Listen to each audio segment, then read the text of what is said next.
Well, hello. Kelly, what are you doing?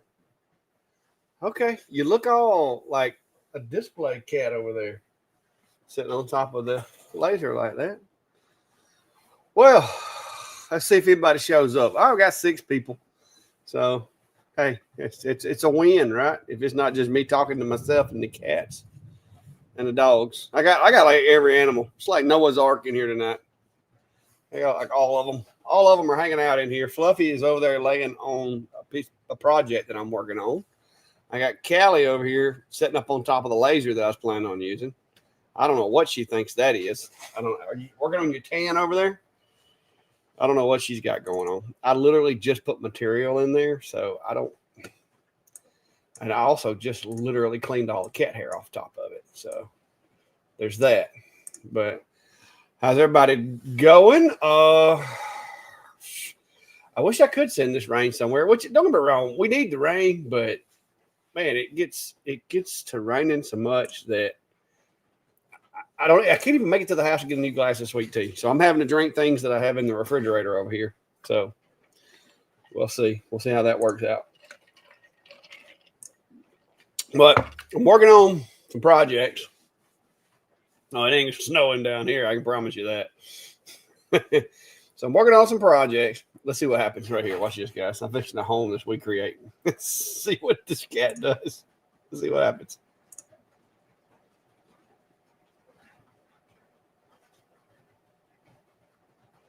Didn't raise it up. Hang on. It homed it, but it didn't raise it up. Let's see if I can raise it manually.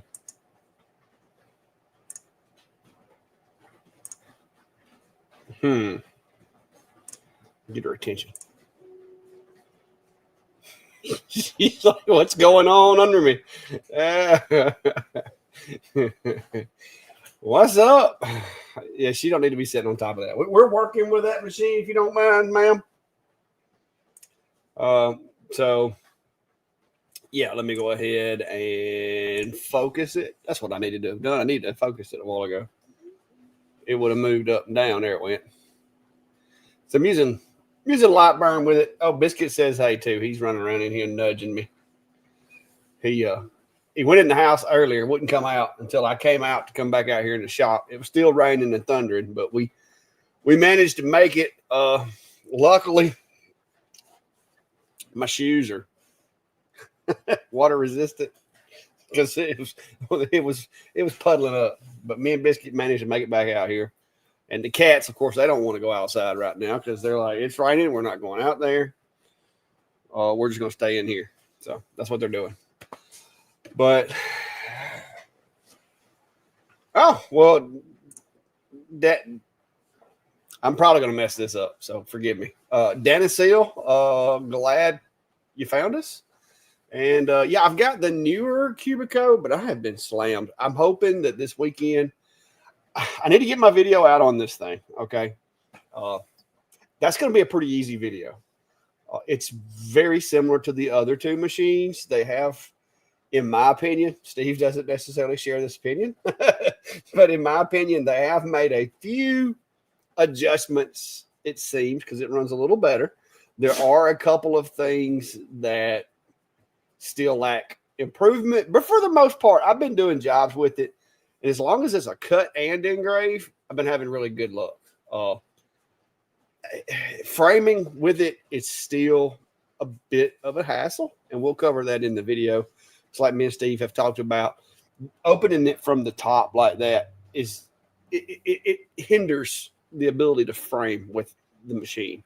And you can't do, like, I can't set that one to frame with the blue dot because if I do, it hangs it up in LightBurn. Like you'll have to shut everything down, crank it back up. So still some work to be done. But for those who like we create software and don't need all the functionality mechanically, mine seems to be working pretty good so far. Brent says, have you ever changed hotbeds on a 3D printer? Not the bed, no. I hope I don't ever have to. Steve said, or any functionality. Yeah, LightBurn is very limited with the machine. Well, yeah, it works. You can make it work, but I'm not a fan of the way it works with LightBurn. We'll just put it that way. You said a hot end? No, the hot ends are easy on the bamboos. Like very easy. They're not terribly hard on the Crealities. That's the only two machines I have experience with. So yeah. But I do have some material. I need to move that material over now that I think about it. Oh. This shop has got to where it shocks me every time I get up out of this chair. All right, so there's my material.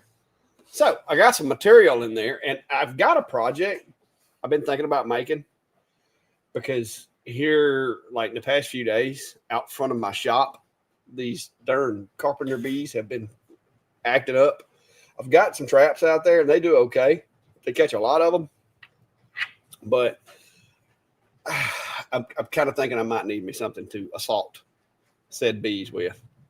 So I'm thinking seriously about making me a bee whacker. Basically like a tennis racket kind of sort of thing. So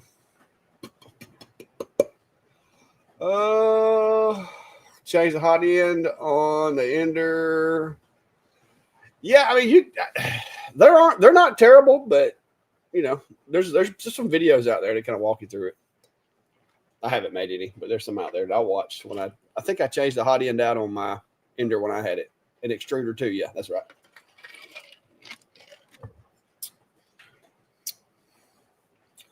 DM Lamont says I'm having my first fair for my 3D printed stuff. I have 3 printers and now a Flash Forge and an A1 Mini and a Cobra 3. Yeah, my 3D printing stuff is limited to a little corner in my living room, and I can't expand upon that right now. I've got so much filament sitting in there. I just got to order a filament in this week. It's starting to get a little out of hand already. Look at this mess, guys. It's like Jamestown the day after. Like just knocked out everywhere. Biscuits, I don't know what he's got. He's got his head run up under the table over there, just passed out. Fluffy is sleeping on one of my projects that I'm trying to work on. I'm gonna have to dust the cat hair off of that. But yeah, it's I'm telling you, this place has just went to the animals around here.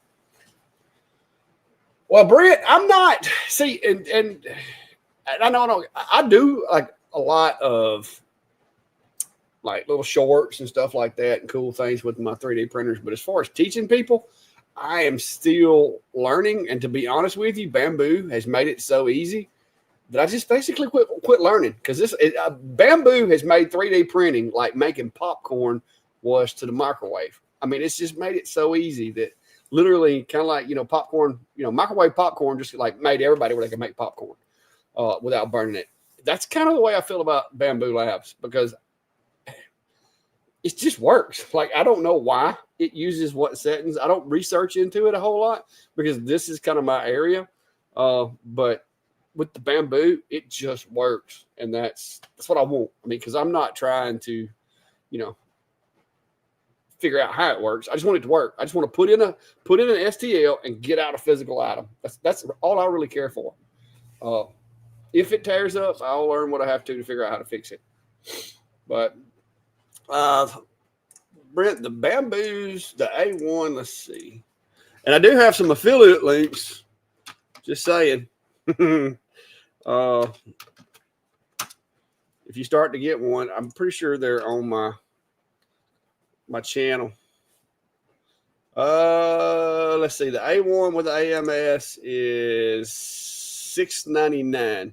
But now, like I said, keep in mind, you can get the A1 without the AMS for $4.99. That's just going to be a single roll setup, which is a heck of a lot better than what I had with the Creality.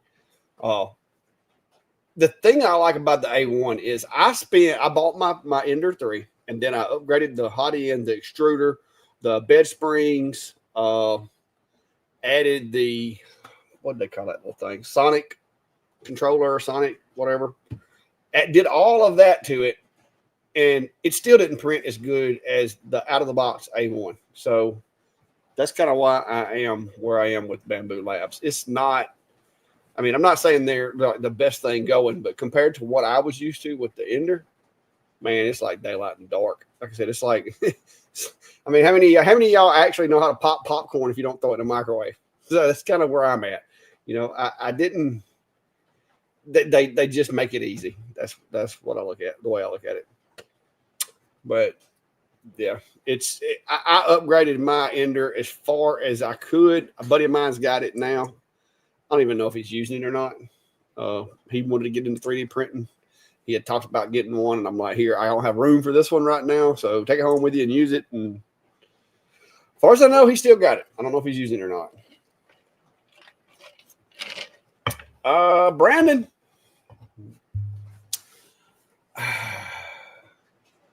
The 3018 and the Cubico. I don't want to throw rocks at the little machine. Okay.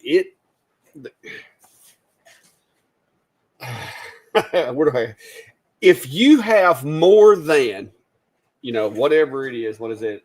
14 by 14? Let me go measure it. Let me go measure it. Look out, Missy.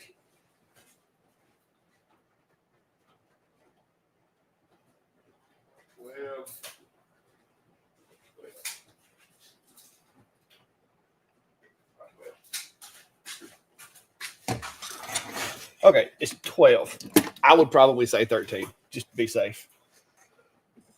But if you have more than a 12 by 12 by 12 area to sit a CNC and you can afford it, I would probably, I mean, if you're wanting to do wood and stuff like that. Now, if you're just wanting to do like little small stuff, like little things out of acrylic or something like this, I mean, it works.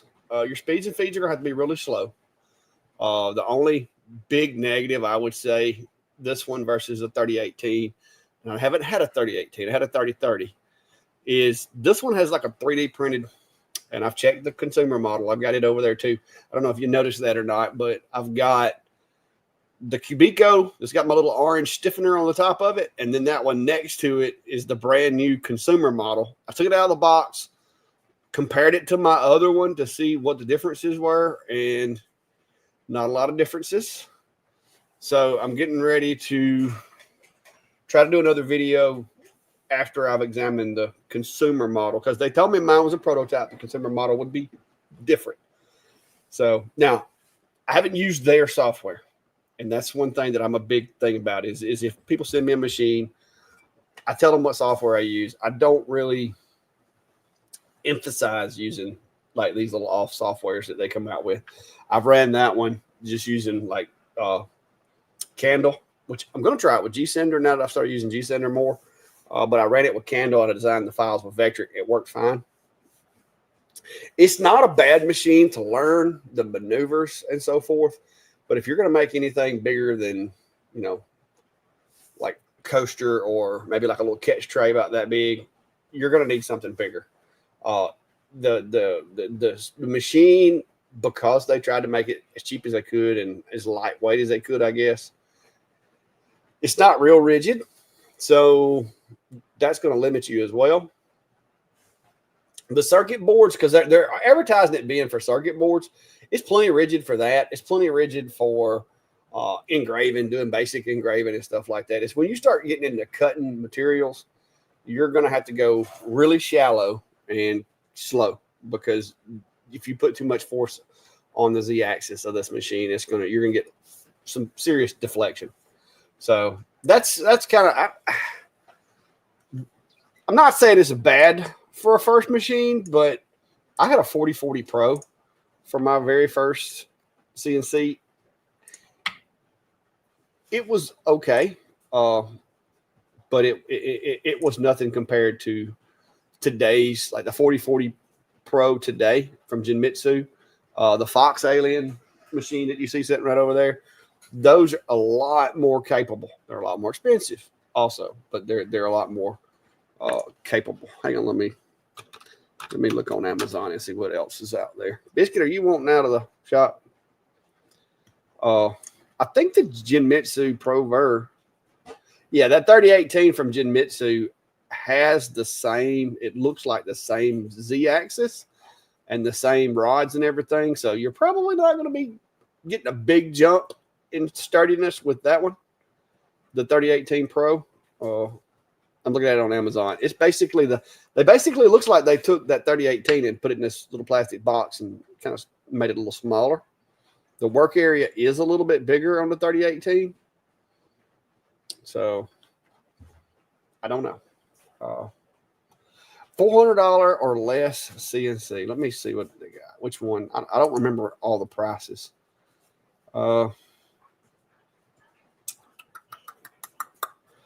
What's the Genmitsu? What was that? The first one?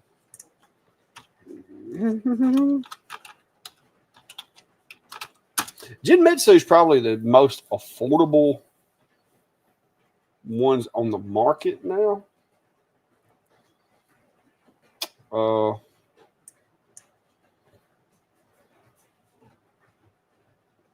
I will say that doesn't look terrible. Small. The 3020 that Genmitsu has right now is $499. It looks like that's metal, but I can't say for sure. I'm assuming it is because I've also seen pictures of it with a trim router on there. So, Kat, are you falling over there?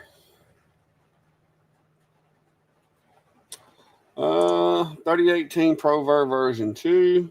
Yeah, it's still 3D printed with that little motor.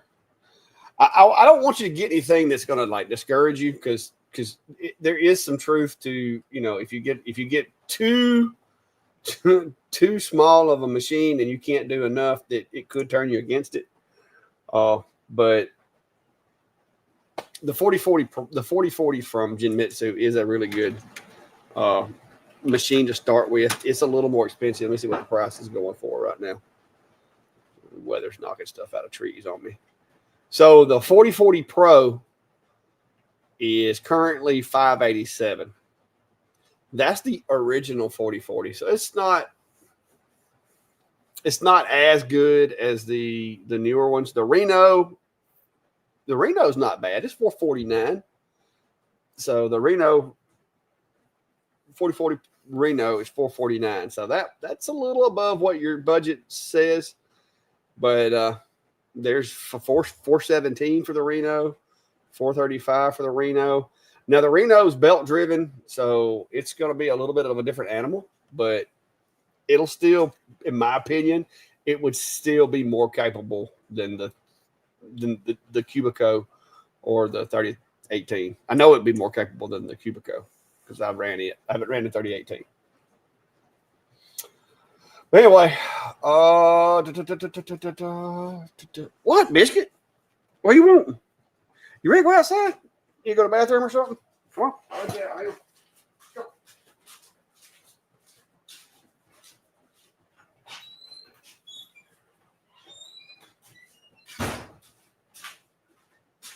I guess the cats are making him nervous. Oh, y'all about made me forget. I got some name tags I got to finish over here. Hang on, let me get my XCS back open here. I got to go to page 2. Let me go mark my air. Well, I got to put.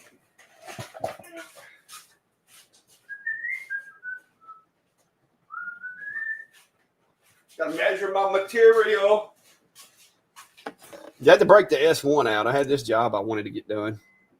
And I was doing some other, I had a big job for May. So I had other machines tied up doing other stuff.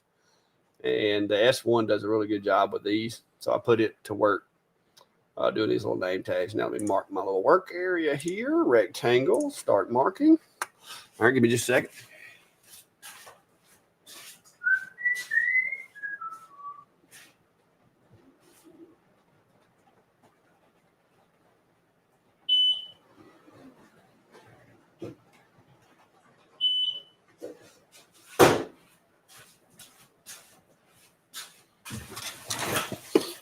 All right, got it marked.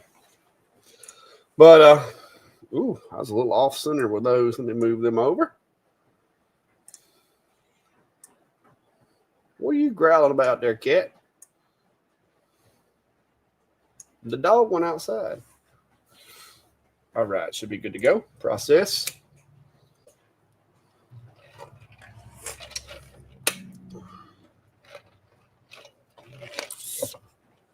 Kenzaida. How many machines do you run at one time? Typically only 2 or 3, but like the other day, I have 5 going. So it just depends. Depends on how busy it is in here. Right now, it's not that bad. So I'll have the S1 going, which the S1 lives over there on the other side. I have to walk around and get to it. And then I'll have the We Create in a minute.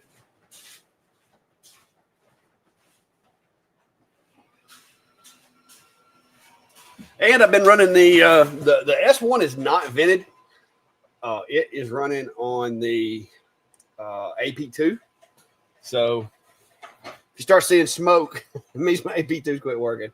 But so far, it's working really well.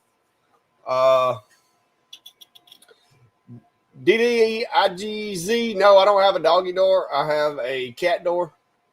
Where I live, the coyotes would possibly chase the cats up into the building. So I don't need a door. I don't want a door that big.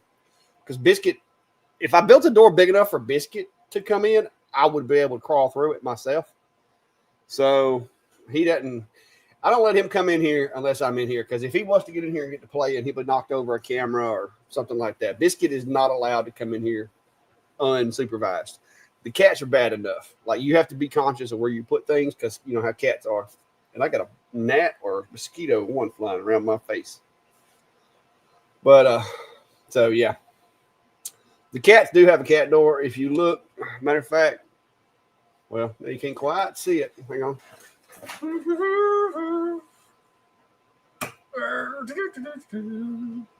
There's the cat door. And there's a cat looking out the cat door. And then that's a little trap door that I made that I can drop down and cover up the cat door. That's for if I'm doing like an epoxy pour or something like that, and I don't want cats coming back inside. I can shut that. I can trigger that and shut the door so the cats can't come. Why did my focus not go back? Okay. I guess it'll fix itself. It looks a little blurry. Let's change cameras. Change camera, see if it fixes it. There it goes. Yeah, there we go. There we are. So yeah, I got that. Yeah, I got that little trap door that I cover up the cat door. It's got like a little plastic thing that you're supposed to be able to lock the cat door. But my luck, it wouldn't work, and I'd have cats jump up on an epoxy filled table or something. So I haven't do a lot of that in here anymore. But when I do, I have to make sure they're out of here. So, and their hair floats in the air, so you don't want them even in the building.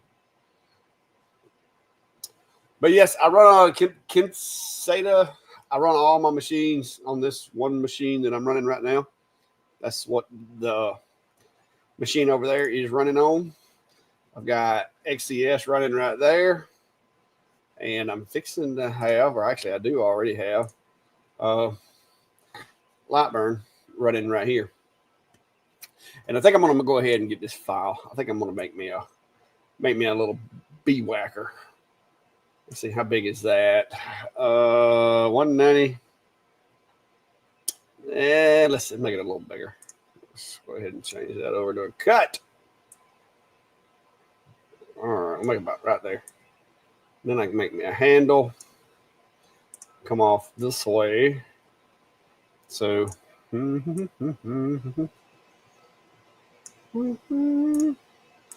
yeah, it's been a little stormy out here tonight. But it's not a bad thing. I get stuck in the shop here, do a little work. Let's see. So I can go 40 on that. I think that'll, nope, too much. 25. But it's not a bad thing. Wow. Yeah, I'm way too much. What is the, hang on here. 45, so 22.5.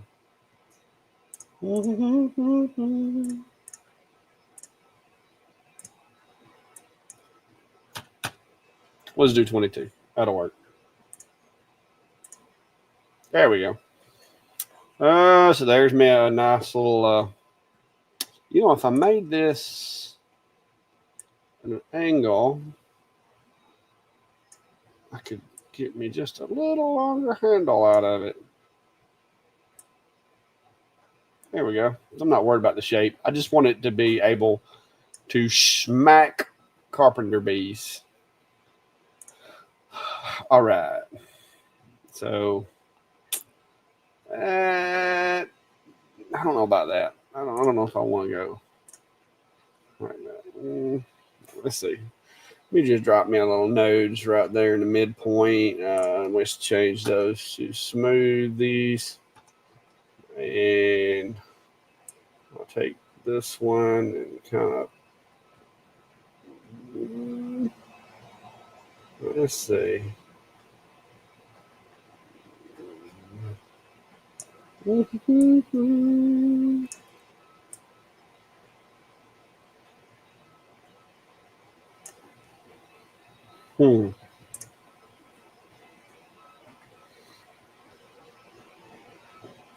Yeah, that ought to work.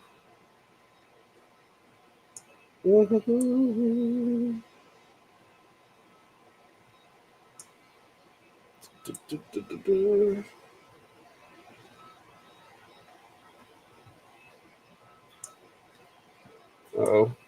Oh, wrong one.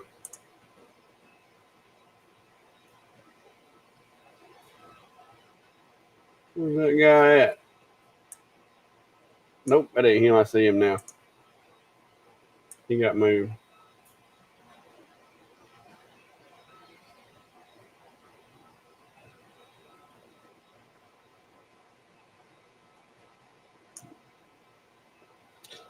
All right.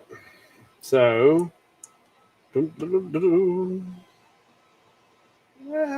close enough. That'll work. That'll work for what I want. So now I need to offset inward. Boom, boom, boom, boom, boom, boom, boom. Yeah. 31. No, 30. All right. That's a lot of nodes right there. I don't need those.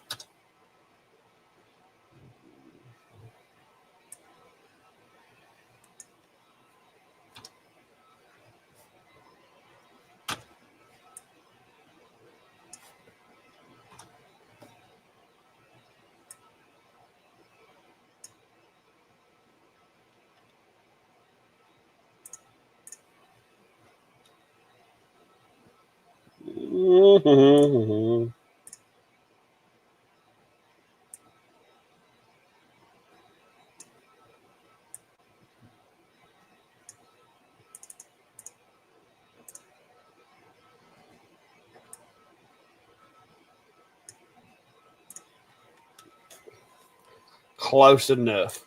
There we go. All right. So what y'all talking about over there? But yeah, I'm just gonna make me that. Like I said, I'm gonna make me this little thing right here for tomorrow.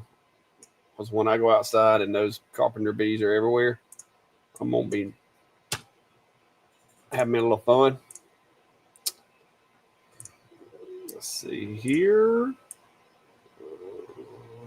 About right there. Nope, nope, nope, nope. About right there.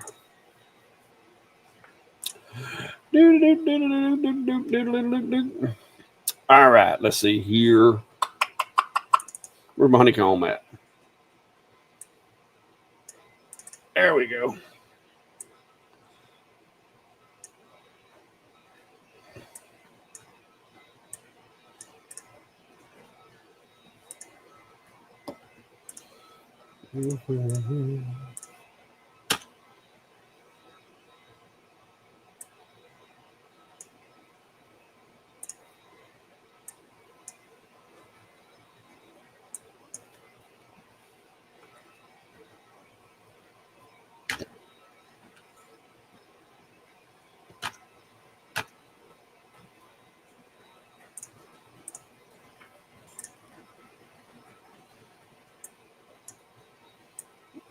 All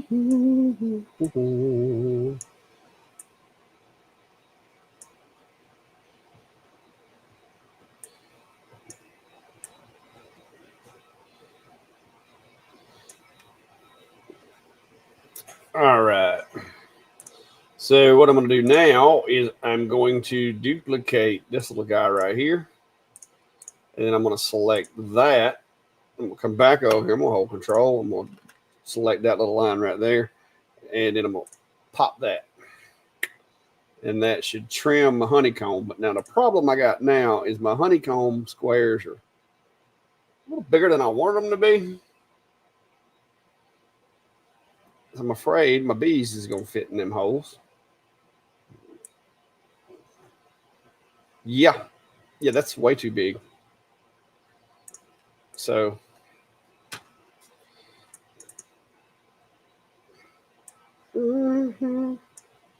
looks like we're going to do it a different way. So a bumblebee, when I build my little bee traps, the holes have to be a 1/2 inch, which will be roughly about 12 millimeters. So half of that would be about 6 millimeters. So if I make them 6 millimeters, technically when I smack a bee, he shouldn't go through the hole. So I'm going to take and set my hole like right there. And I'm going to go over here and definitely do not need, let's see what I set those. I set those at 6. So we'll set them 6 millimeters apart. And then we'll do it like this. This will fill that in. And just keep going across here. All right. So make sure that's grouped. It is. So now I'm going to take and just align this with that. Duplicate that again. We'll select that. Select that. There we go. Sup? How are you, Rob? So now, like these little holes right there, don't really need those, but I'm going to leave them just because it looks symmetrical. Because if I don't, it's going to have like little crevices. But what I don't need is that guy. So, because if I left that in there, it's just going to cut all those out. So, yeah, that looks like that might work. So, cuts and layers, 6, just to make sure, because this stuff can be stubborn. Yeah, I think we're good. Let me attempt to frame this. This is the one handicap this machine has, is framing is horrible.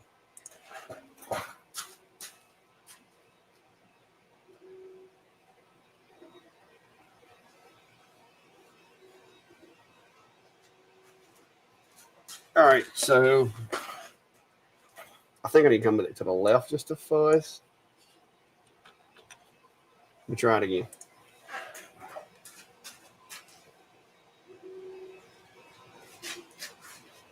Because I'm pretty sure I turned the offset off on this thing. Because when I first got it and got it set up, it had an offset in here. Yeah. And I had to turn that off. I tried using the blue dot because that's the way I like to frame. But if you turn the blue dot on this one, it freezes it up. It locks it up. So what I do basically is I just imagine looking at the tip where it's going to go. And so far I've been doing a pretty good job of guesstimating it. So I guess that's everything. Focus should be set. We'll go ahead and hit the focus one more time just to be sure. That way, if it don't work, nobody can say, hey, you didn't set the focus. So I'm going to update my overlay now and we'll see if it changes. No, so apparently, yes, I had set the focus. So I'm going to go ahead and start that. Now, one thing that I did also do, that machine's fixing to spin up like an airplane. But one of the things that I also did, because the fan on this machine is very underpowered. Like I can smell it already. So I've got my other fan swapped out over there, and I got this cool little remote. So I literally just pushed a button over here and turned that fan right there on high, which is cool. So yeah, yeah, I may as long as the shape turns out okay, my next one I might actually put a little decor on. I'm just making something that's usable right now. I was just gonna goof off and make that while we sit here and wait on the rain to quit. What's up, Kevin? How are you? But yeah, I think we may have one of those electric ones that I bought when my daughter was younger, my oldest daughter. But I'm not sure. Fluffy, you got a little bit of an itch over there, baby. So I got some name tags over there I got to clean up, as well as I've got a wedding sign that I'm working on. Let me go look at that and make sure everything's working.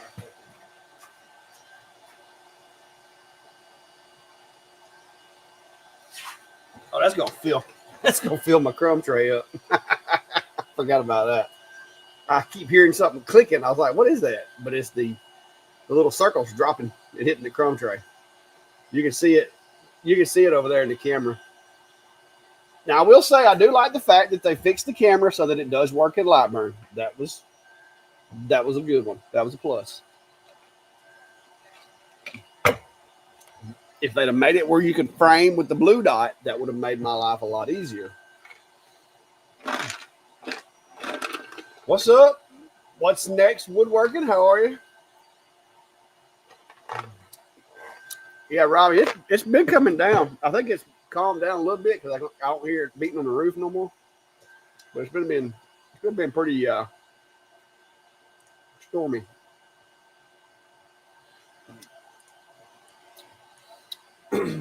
So y'all got questions, comments, concerns? Like I said, I was just in here goofing off. Didn't have a whole lot going on. I do got a couple videos I need to be doing. I done got myself backed up trying to do jobs and trying to do videos, and it's just like, you concentrate on the jobs and then the videos get behind. You concentrate on the videos, the jobs get behind. So I've had to basically just pat the brakes on videos, get the jobs caught up. I got to finish May's order. I got to paint this sign or stain this thing and glue it together, which I may try to do in a minute if I can get Fluffy to move. I got one more.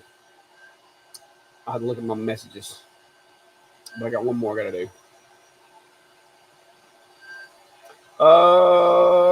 Ken said, yeah, I do most of my designing in LightBurn, but I've gotten to where in VCarve I can do a lot in VCarve, but as far as you can't assign tool paths to a CNC project in LightBurn, but you can generate the artwork, like the SVGs, and then send them into a CNC file and use it from there. But I do that a lot. I do that with 3D printing files too. I'll do the instead of trying to design the drawing in like Fusion, I'll actually design the drawing in LightBurn and then send it over to Fusion and extrude it out from there to do 3D print files sometimes. I'm getting better with making the drawings and stuff in Fusion, but I'm still more comfortable in LightBurn.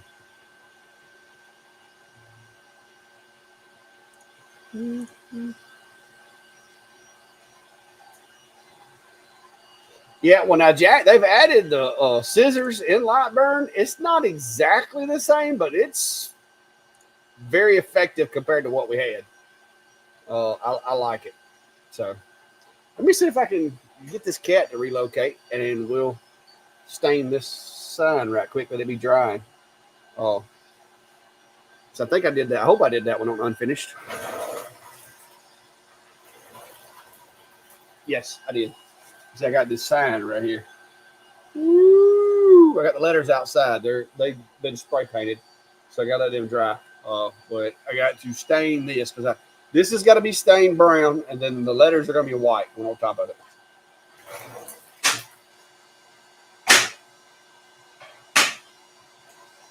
Trying to run the cat off.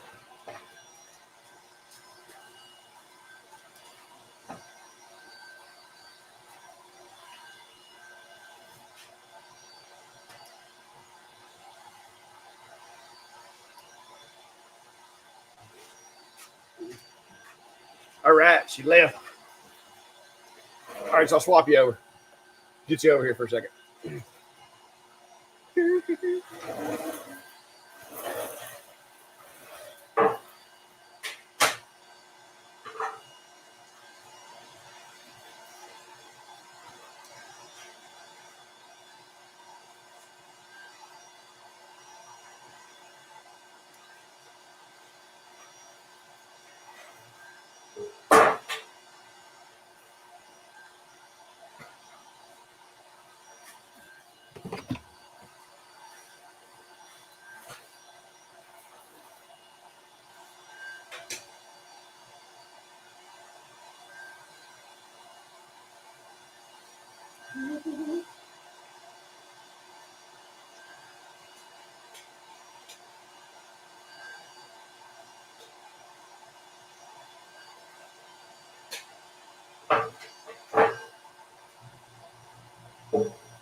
All right.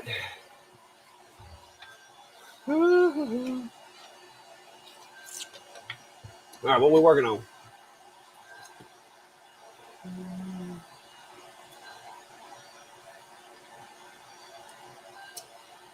Let's see. Brad says he's working on 11 cutting boards, 13 baseball plaques to do, plus 2 CNC jobs. Hey, it's hard to complain about being busy. I mean, yes, it gets on your nerves sometimes because you get behind, you feel rushed, and I don't like being rushed, but it's hard to complain about being busy. You have to pay the power bill.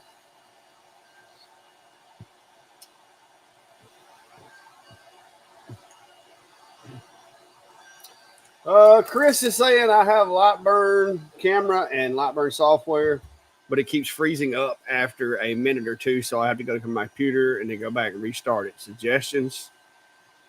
Make sure your USB ports aren't going to sleep. Go to your power settings and just make sure that your USB power is not set to go to sleep or turn off after being idle for so long. If that's not it, you may want to do what Jack's saying there.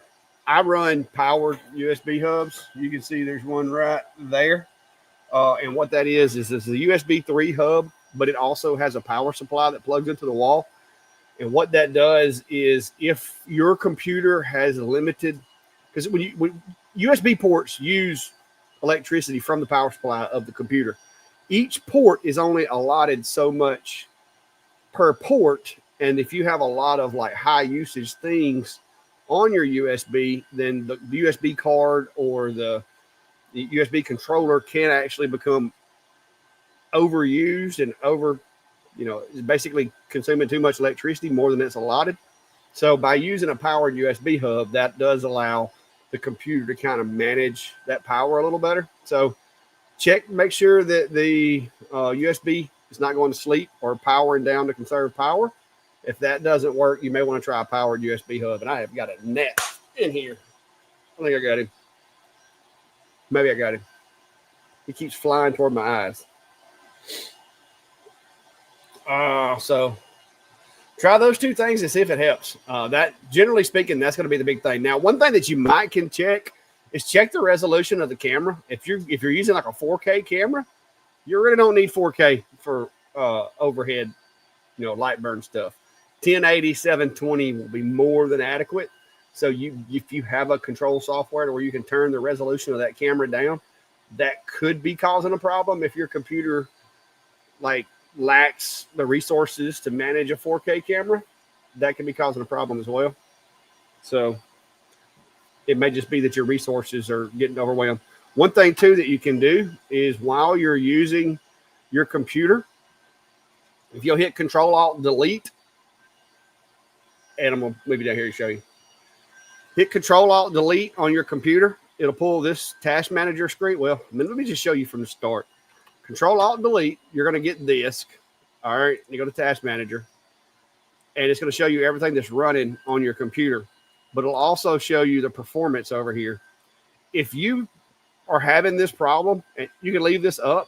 If you're having this problem and any one of these, like the CPU, memory, those are the two big ones. If those are maxed out or close to being maxed out, you need to either cut back some stuff that's consuming resources or get more resources. As you can see, I'm running a Intel i7 3.4 gigahertz processor, but I'm also running 64 gigs of DDR RAM, which is excessive, but I can do all kinds of stuff on this computer, editing video, 4K editing. I can run a whole bunch of computers and lasers and CNCs. I have never taxed my machine out completely. I have a whole bunch of hard drives. This machine has a RAID built in it and everything. And then of course I also have a graphics card. So all of those, and that NAT is still here, guys. All of that is also kind of assisted by the fact that I have a GeForce video card also in my machine that helps with graphics. So you don't have to have all of this, But man, does it make life easy when you're trying to multitask.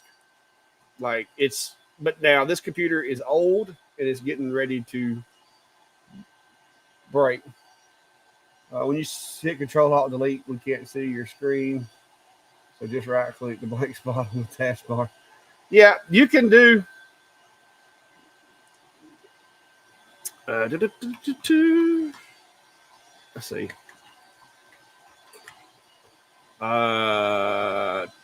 Here we go. You can go down here and type in Task Manager, and it pulls up the same thing. So if you don't want to hit Control Alt Delete, you can go down here. You could even, I think, you could even do the performance. No, that's a whole different thing. Yeah, Task Manager is going to be the best bet. Is just type in, like, go right here and type in the word TASK, and it should pull it up. And then you just go here and hit performance, and that's going to let you know what everything is doing. But yeah, but there you go. And keep in mind, guys, I'm streaming, running 2 monitors, 2 lasers. So there you go. And I've even got my screen capture software still running. I can cut down some of that with that screen capture software going off. It doesn't make as big a deal there as it does here. It'll actually help with my videos. All right. So there you go. Star of Texas is what cameras are you using? Which cameras are you speaking of? This camera? That, you know, like that camera there? This camera? Or are you talking about?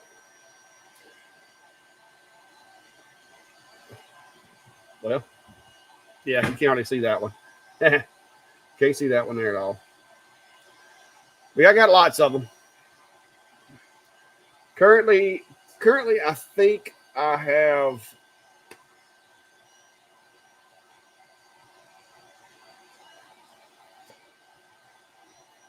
5 cameras connected to my computer that aren't used by LightBurn, and then I've got 1, 2, 3, 4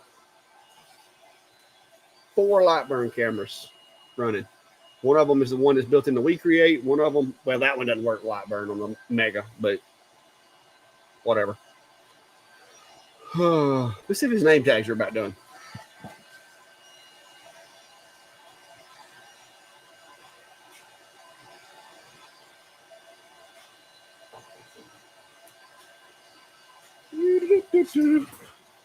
The WeCreate's coming along. We do get more biscuit cam.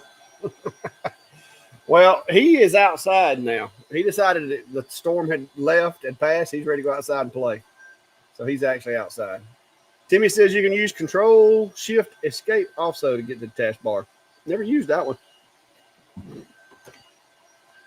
There's probably a Windows key T or something you can push too. There's usually like 8 ways you can get to something.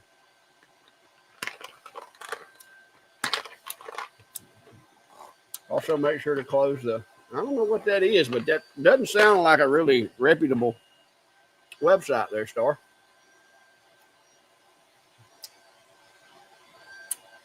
The WeCreate's making progress, as you can see over here in the camera.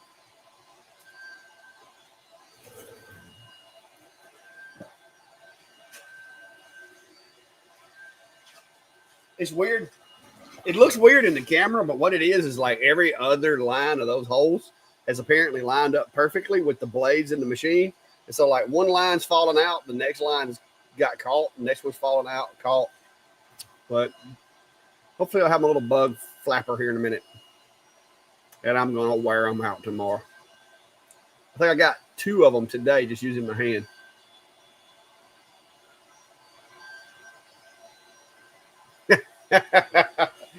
Jack, it probably don't work on any other operating system, Jack. Let's see, Control Alt Escape.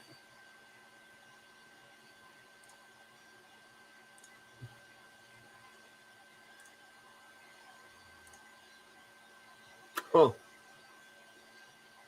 That didn't do that for me. That just moved my tabs around. Scared me for a minute. I thought I'd hung up on you guys. What's up, Klondike? How are you, sir? How are you? In here in the shop, working, trying to get caught up. Need to be doing a video. I need to be doing a video on that, but I'm still testing. This is technically testing. I've ran it on multiple jobs. So far, the things I don't like about it are the fan is the exact same fan they put in the 20 watt, which that's like using the same exhaust pipe on a V8 as you do a 4-cylinder. It just don't make sense. So they need to up the exhaust fan because that one that's in there does not do a good job without something pulling air from it. The framing with the blue dot doesn't work with it. That was a little disappointing.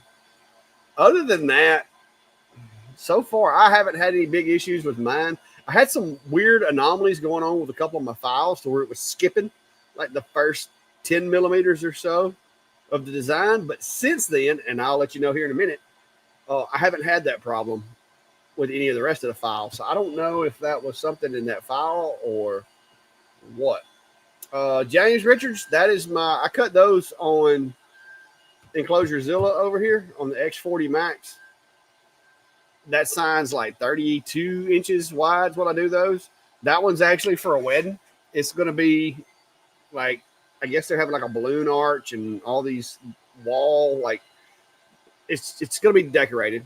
And so on the wall that they're going to put up, they want this guy. It's like a curtain, I guess it would be. So my trick on attaching these to curtains is, hang on.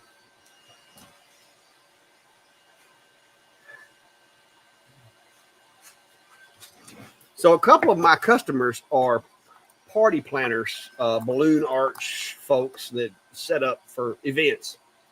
So you take these little things right here. These are made for name tags. So like you can put the sticky part on the back of the name tag, and then you put the magnet inside your shirt and it holds the name tag on. But the interesting thing about these is if you're attaching like this name to a curtain, like a screen or curtain or whatever for a backdrop, you can take and stick this to the back of the sign. And then when you put the magnets on there, you put like 4 of these across the back of it, and it'll attach to that fabric without, having to use safety pins. I've seen people use safety pins. I've seen them staple them from the backside, literally take like a household stapler and staple them. But with the magnets, it's really easy. So, and I buy these, like, I think I got 400 of them up there. But yeah, I buy these for name tags that I make. So they just happen to be around for those signs and stuff too. So you can do it. Like I said, you can tape it. You can use double-sided tape, all that. The magnets are just really cool if it's going to be something you're going to use over and over. With this one, the way I'm designing it and the way I'm making it, like after the wedding, if they wanted to like take it and hang it somewhere or whatever, they'd be able to do that. It's getting the bottom of it. I stained the bottom. I have painted the letters, and there's a score line on the sign to help me line up the letters. Once I get it all put together, then it'll get a couple of coats of clear coat on the top, let that dry real good. Clear coat on the back, and then I'll attach the magnets if that's what they want. I'm going to reach out and make sure that they don't have another plan on how they're going to attach it. But if they want the magnets, then I'll attach like 4 of the magnets. I've got a cloth over here I use to test it to make sure it's enough to hold it in place, and then it'll be out the door. So those are fun. I do a lot of them.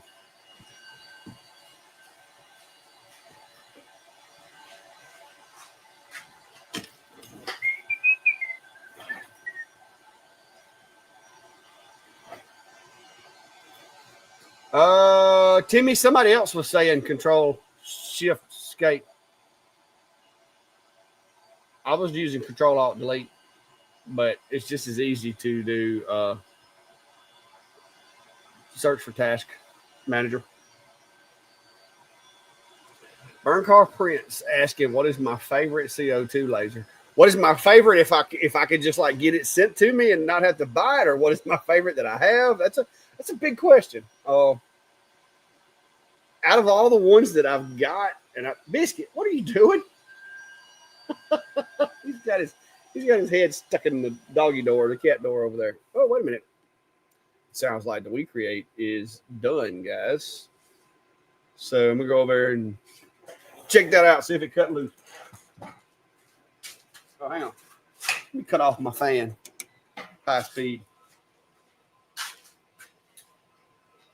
Might have made it a little too big. Might be just a bit too big.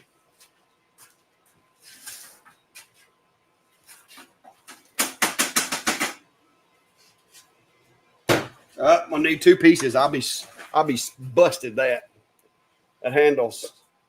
Yeah, I'm gonna have to make a multi-layer project out of that. I don't like the way the dots are oriented either. It's gonna work, but it could use some improvement. That's basically on my OCD because it looks like it looks like they're in the wrong spot. Okay, so yeah, that's gonna break. So I'm gonna need to reinforce the handle. One little piece didn't fall out right there. There it goes. That'll work, but it needs a better handle. All right, so let's fix this handle. All right. So I'm going to duplicate this. I'm gonna move that one over here out of the work area so I can get away from it. All right, and so this handle, we can go ahead and get rid of that. This handle, I think what I want to do is just like come up this way with it a little bit and just have it to where it like comes across here. So I think what I'm going to do is I'm going to mess myself up trying to keep everything square by moving it like I did. Now, let me just do it this way. That rotating it messed me up on getting everything square. So let me get rid of those.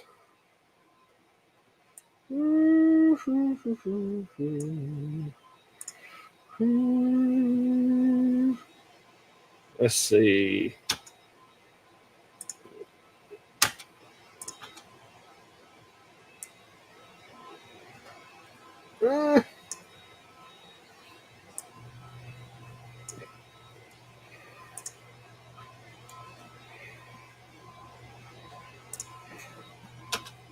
Oh! Not what I wanted to happen. Hang on here. So let me get this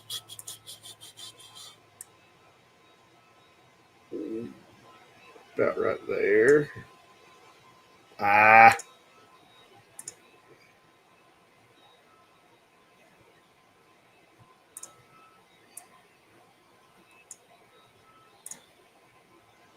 This is not going to be anywhere near square, but I'm going to go ahead and do this because I'm just trying to make something for me. All right, so we'll do it like that.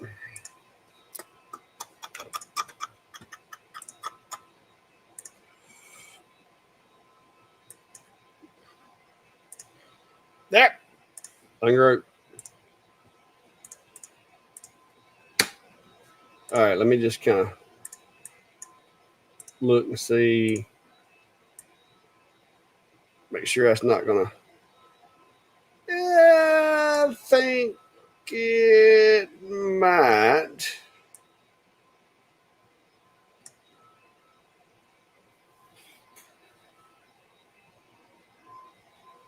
Yeah, I think it'll work.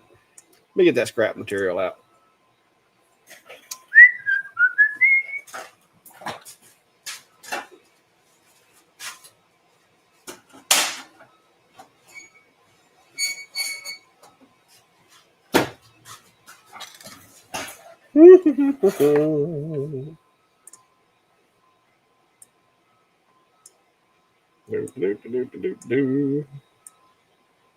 Well, see, this is where that camera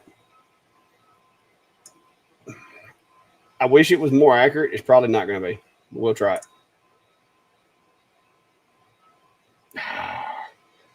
Oh, yeah. I know you're talking about that one. All right, let's see how that happens. Let's see how that works. Let's see how accurate this camera is.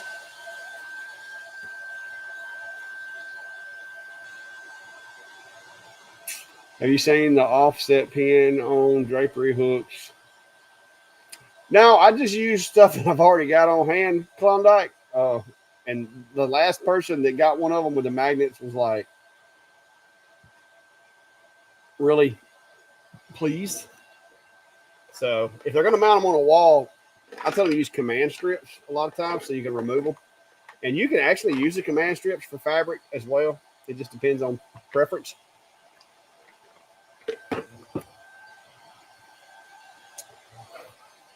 Brian, I like the Thunderbolt. I would love to have a Thunder machine. Other than that, I really don't. Currently, I can't justify spending the money on one because I have nowhere to put it. Quit messing with me. Good night. So I can't really justify buying one right now. And I like the Thunderbolt.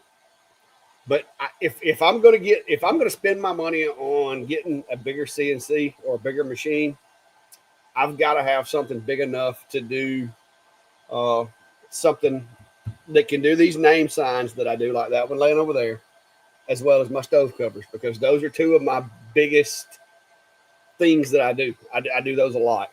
And just like today, I had a guy ask me about doing like 15, 18-inch baseball bats. They're wanting them engraved with text for a ball team. Yeah, it looks like that missed. Let's see what it looks like on the camera. Yeah, I'm going to say this camera needs it needs some calibration. Look at that. Good night.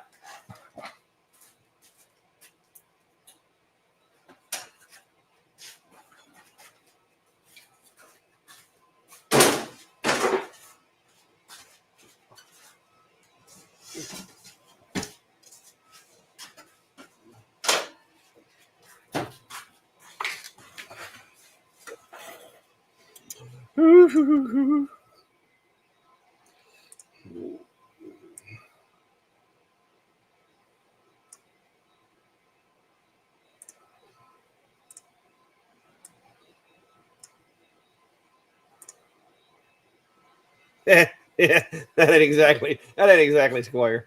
This file's so jacked up.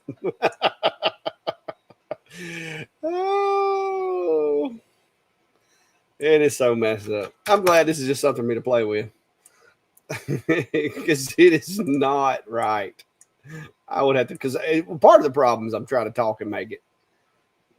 We'll go ahead and set it right there. See, I'm really afraid it's going to miss the material. So let me frame this out. See what I can do.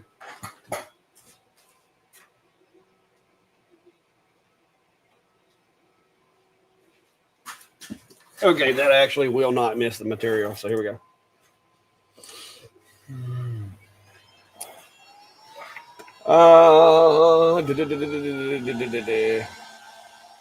Let's see. What's up? R. Ballard, how are you, sir? News fan says Genie bits or IDC. It depends on the bit. I buy as many as I can from Cody because I like Cody. Cody's a nice guy. He's one of us. He started in his garage and has worked his way up to where he has his business making bits. I like to support guys. Cody's a family man. He takes care of his kids, his wife, and with the money he makes from the business. So try to support him. If there's a bit that Cody does not offer, such as like a roundover bit, there's a couple of other bits that I have found that Cody doesn't offer, then I go over and get them from Garrett over at IDC. I met him and Liberty over in Atlanta. Garrett's a good guy as well. So those are my two go-tos. And of course, guys, if you're looking for budget bits, no offense to either one of those guys, they sell quality bits. They're not always fitting for budgets per se, for like some of these smaller machines. So I'll buy Genmitsu bits on Amazon for say like the Cubico or like maybe the Fox 80 and stuff like that with these smaller spindles. A lot of times I'll buy the cheaper bits. I've gotten now to where I've learned enough about the different machines that I'm not snapping, 1/8 Genie bits with them. That I'll try to use Genie bits for projects, but for a lot of the testing, I'll run the cheaper bits from Amazon. That way, if I snap one, it's not, a Genie bit that I'm snapping. So, it's two different ways of looking at it. If you're new to it, get you some good bits, like get you some Genie bits, get you some IDC bits. But when you're first learning, it's really like a punch in the gut when you snap a $30 bit. So once not saying that you're going to one day get miraculously so good that you never break another bit, because you're going to screw up and forget to turn a spindle on, or your work holding's not going to be secured enough, or something's going to happen eventually, and you're going to break bits. But when you first start is when I would say your bits are most at risk. But either one of those guys, like I said, I like supporting Cody, so I buy as many Genie bits as I can, and most of that is because, to be honest with you, Cody's just a nice guy. When I first met him was over at Workbench Con, not this year, but the year before, and he came up to me, introduced himself to me. He was like some guy that I knew from down the street. You know what I mean? He was just a really, really good guy, and I've had a good working relationship with him ever since. Cody doesn't give me a penny off of his bits, not because he won't, not because he's stingy, but because I don't want him to. Cody is just like you guys and me, and every penny counts. So I don't expect him to give me an affiliate commission. Now, if he was a company that was selling stuff internationally, we probably would have an arrangement. But Cody, I refer you guys to him with no benefit to myself. I don't get like a sales commission or anything like that. He does take care of me sometimes and give me an extra bit when I order 3 or 4, for helping advertise for him and test his bits and stuff. But for the most part, that is as far as it goes. Other than he's just a nice guy. But I think I broke 2 of the 1/8 bits, and when I reordered, I ordered a couple of them. He threw me an extra one in there. So stuff like that I appreciate from Cody, but I don't ask for any kind of compensation.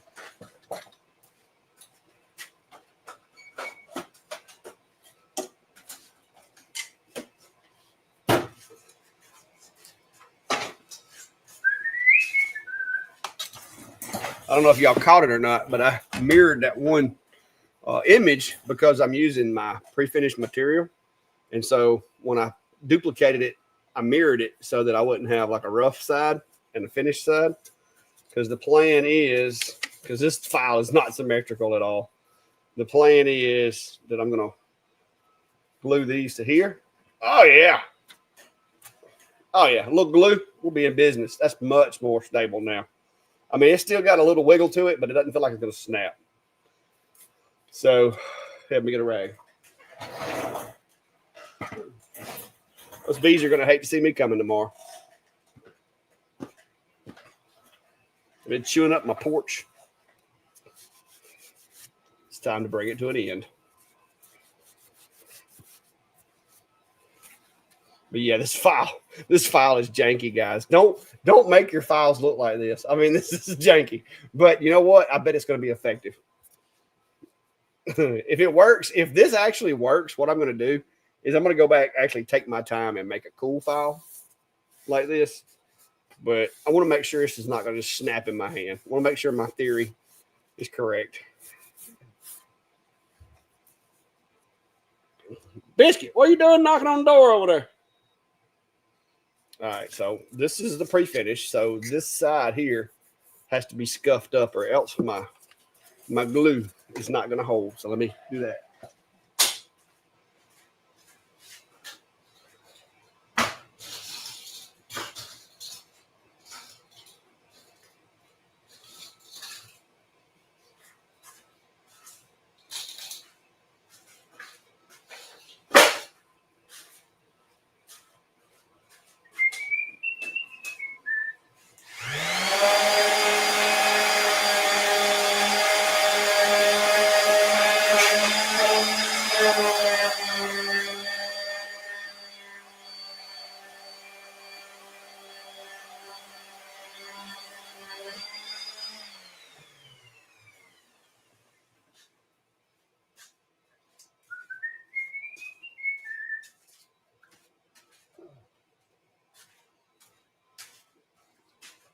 All right, so now I got me a little medium CA and some clamps.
All right, so we're gonna let that dry for a while.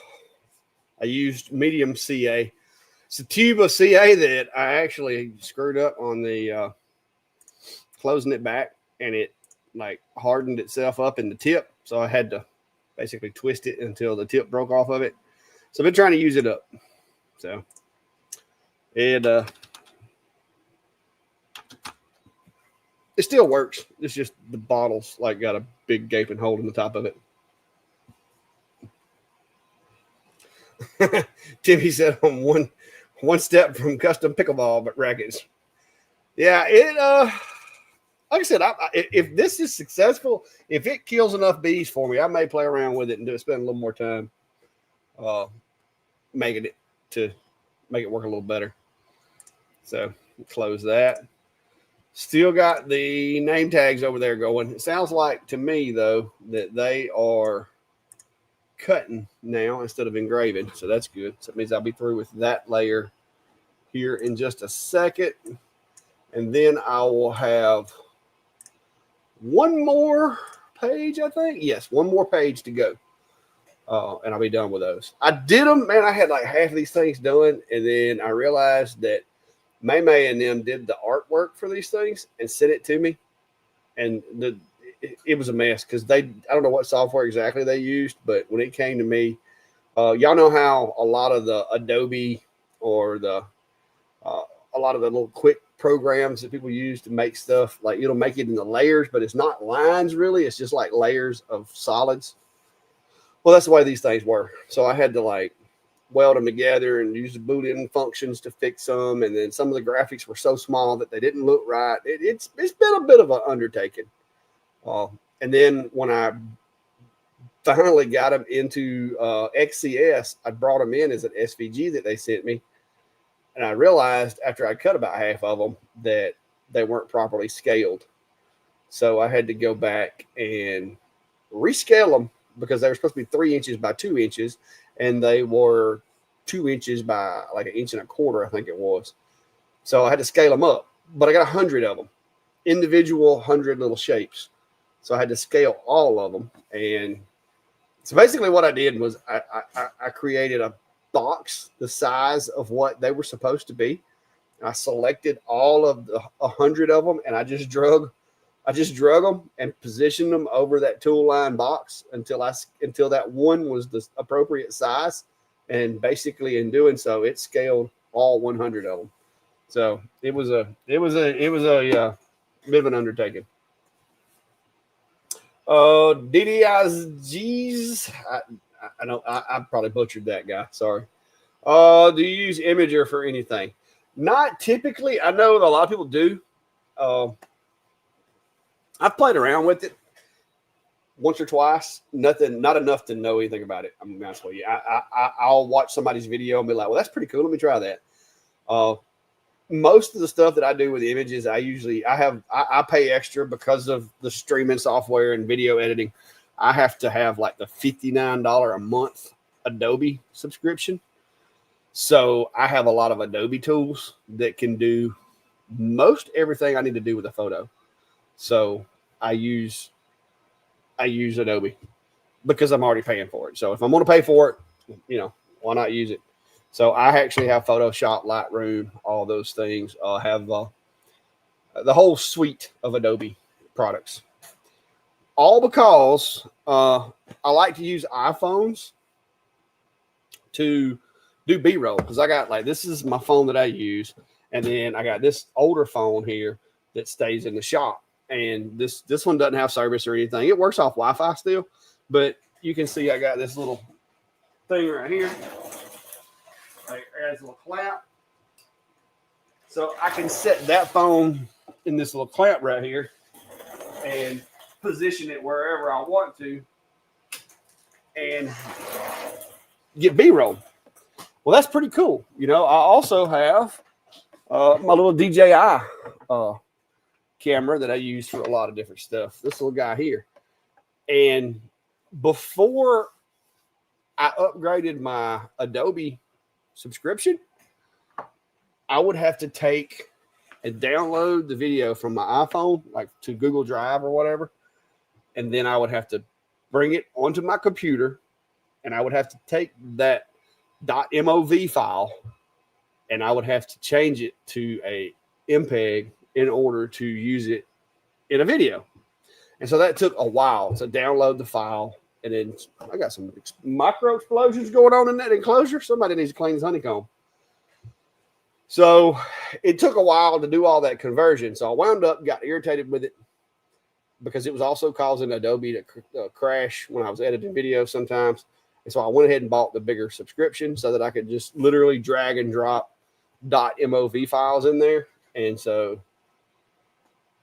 it fixed the problem. I don't have to transfer anything or convert anything anymore, but it cost me a lot more a month now.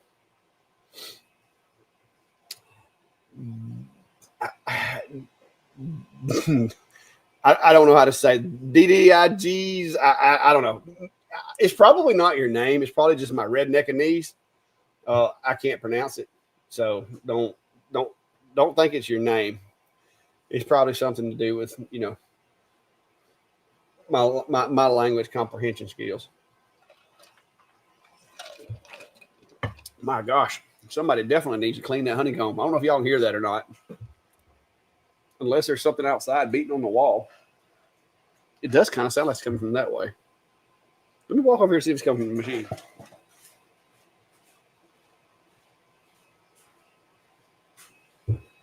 Yeah, it's coming from over here, guys. Put that on my list of things to do. Clean honeycomb.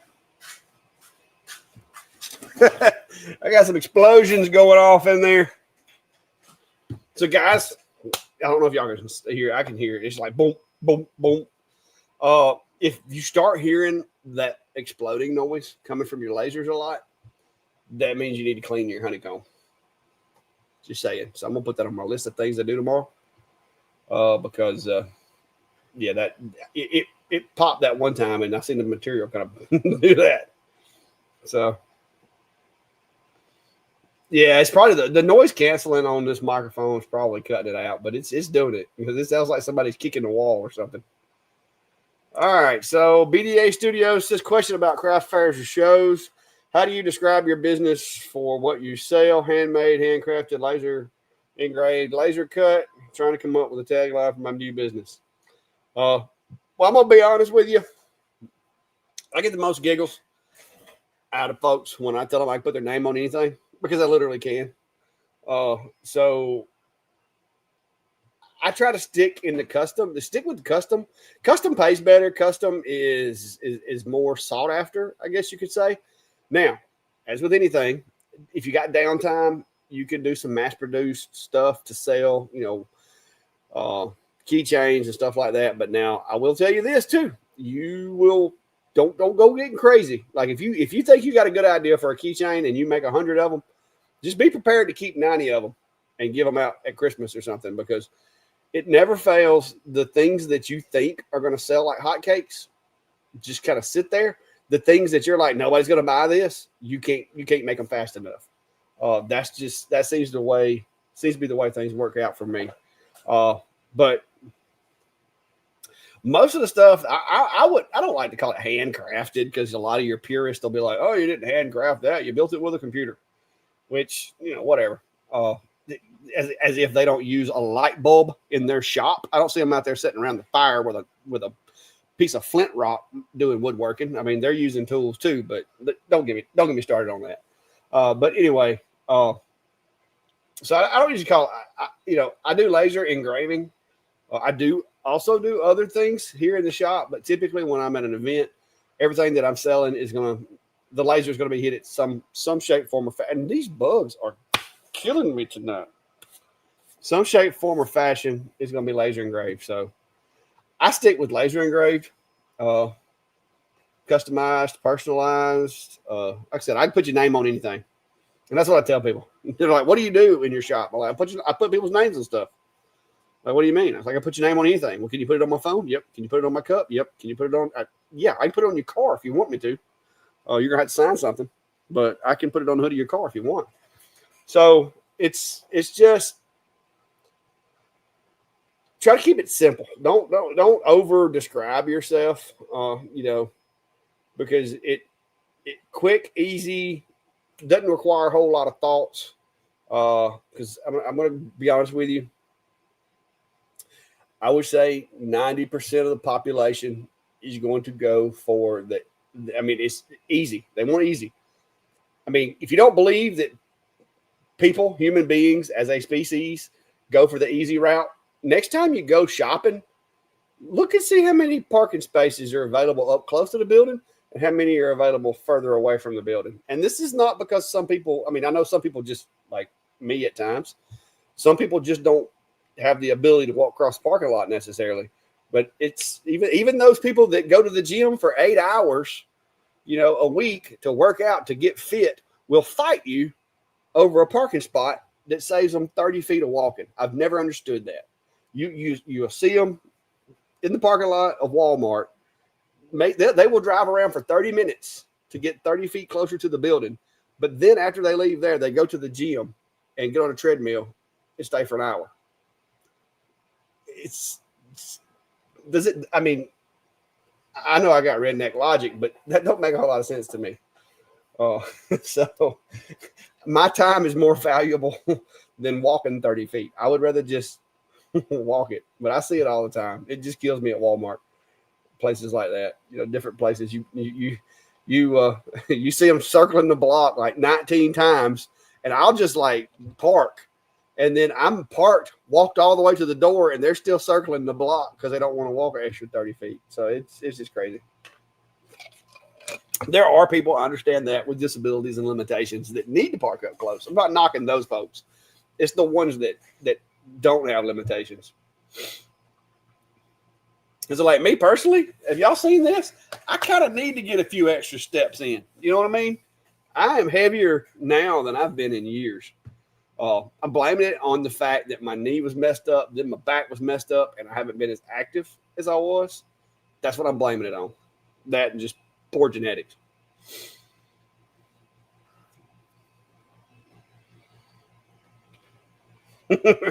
Yeah, Jack.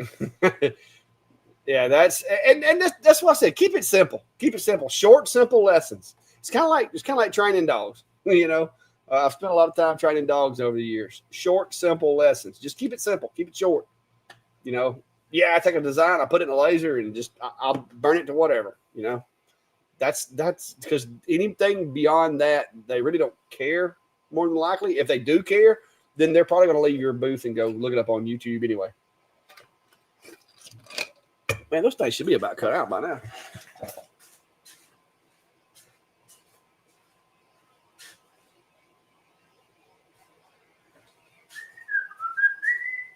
Not quite. Yep. So, guys, what do you think? 159 days. So we are below 160 days until retirement. So I'm gonna need you guys to like help, pray for me and keep me encouraged. This bug is driving me nuts. He's so small, I keep losing him. Oh, there he is. Oh, he's going over to the left. I don't know. It's like a drunkard or a gnat or something. It's not a mosquito. I thought it was a mosquito, but it's not. He's way too versatile and moving around, maneuvering too fast to be a mosquito.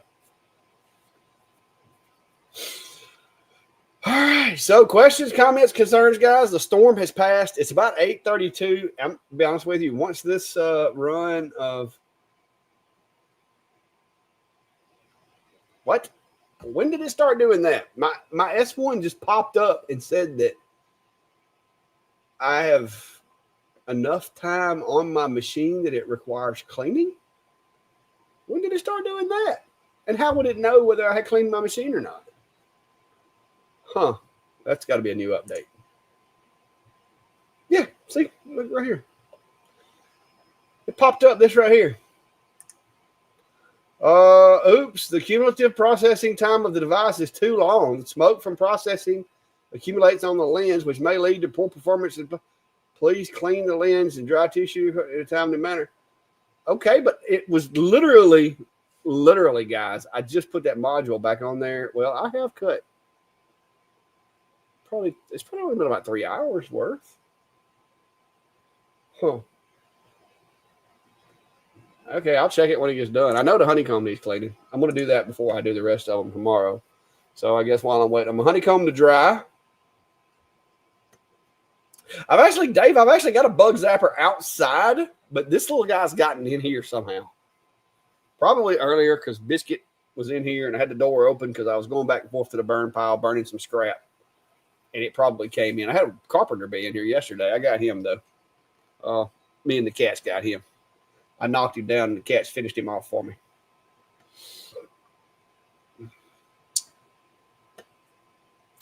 Dirty wood. I guess. I don't know. Okay, that sounds like it's finished. Yep, it's finished.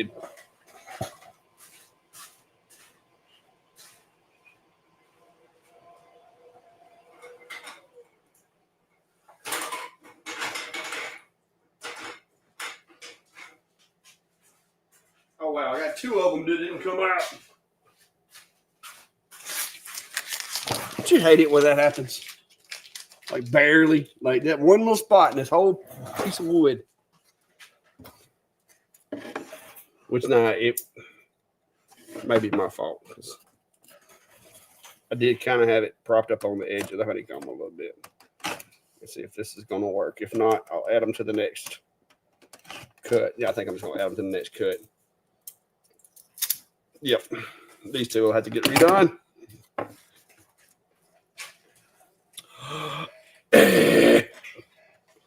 So, Becky and Lisa. So I'm going to take and go over to my file here. And I'm going to copy the bottom 3 out. Whoa, wrong. Copy the bottom 3. Add them to my last page that I've got to do. Actually, only need 2 of those. So I'm going to take that middle one and get rid of it. So this will be my last page that I've got to do right here.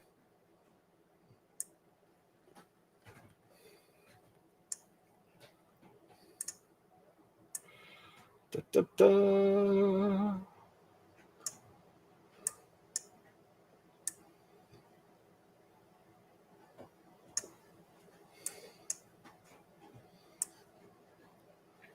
Actually, I could go ahead and knock them couple out.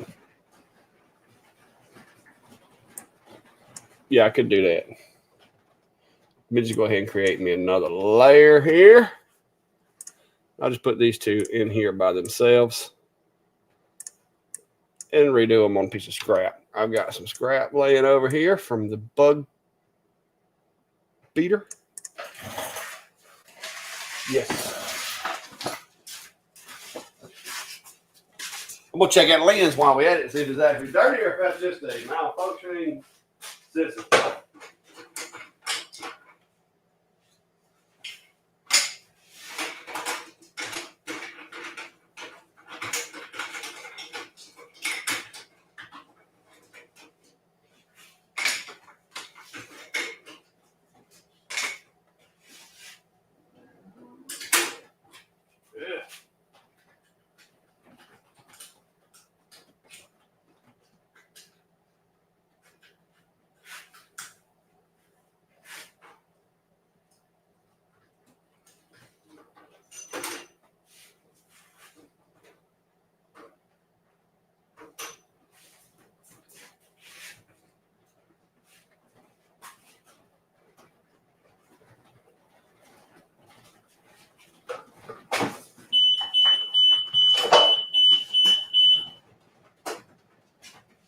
Push.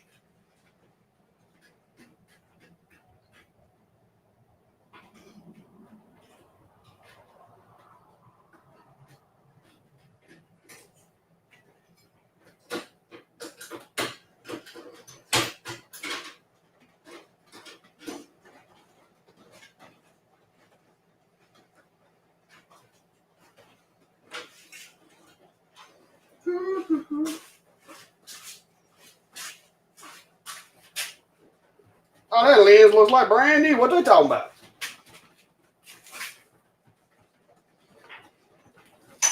We'll take a look compressed air. You can see it's actually clean. I don't know what XCS is talking about. That thing looks good. But I am going to take a little compressed air and blow this out and go ahead and just make sure it ain't going to dust on it.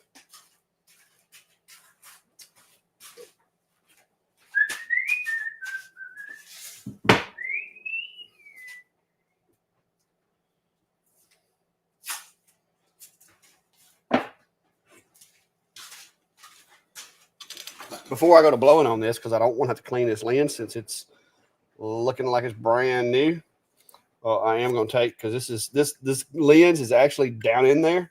So I'm going to put me a little piece of painter's tape over top of that lens so I don't get it dirty and have to clean it.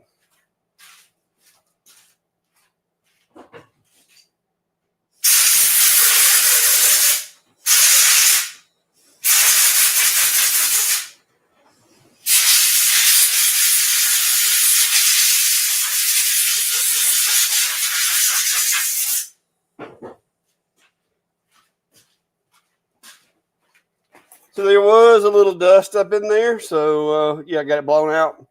You can see, looks pretty good. You can take toothpicks or something like these little shish kebab sticks here to hold the fans when you're blowing them out as a precaution. But yeah, looks like we're cleaned out. So I'm going to pop my little piece of painter's tape back off that I had on there, protecting it from dust. And we're going to reinstall this.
All right, service is complete.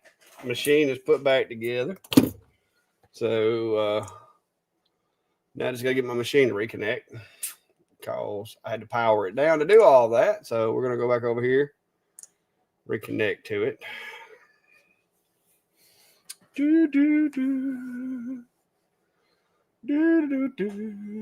Pre-use training. A little late for that, isn't it, guys? I guess maybe it's because I just updated LightBurn, or not LightBurn, XCS. As I just updated it like earlier before I started this job. So maybe that's why it's doing all this craziness. I don't need it to be doing all this crazy stuff, though. All right, let me mark my material.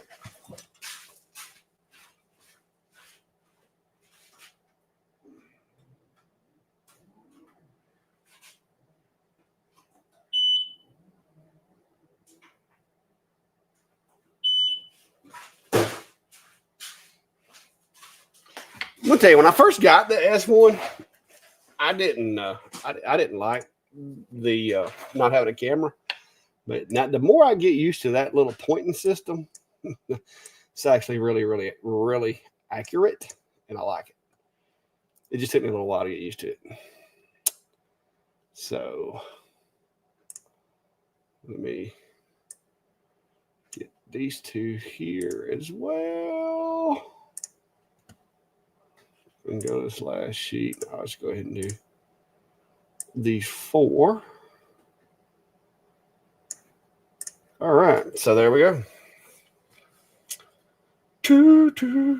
No, I got rained into the shop. I couldn't leave, and it was I couldn't even go get a glass of tea.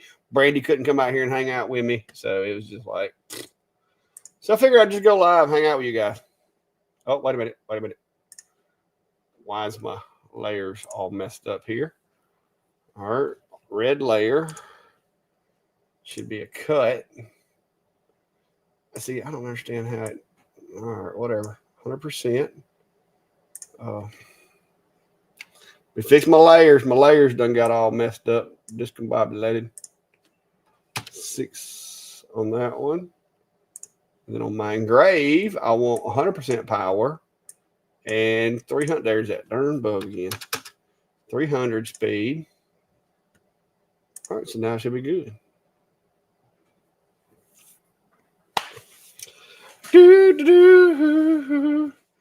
Well, Jack, that is true with some machines, but most every machine that I've gotten in lately, either they have modified the maximum output in the controller settings, or it's matched. Because if you've got a properly matched tube, that's just like, if the engine's rated over so many RPMs, as long as you don't exceed that, you're good. And most of these machines have a big enough tube now that you're not going to overdrive it. So, hopefully, because that's what they're saying.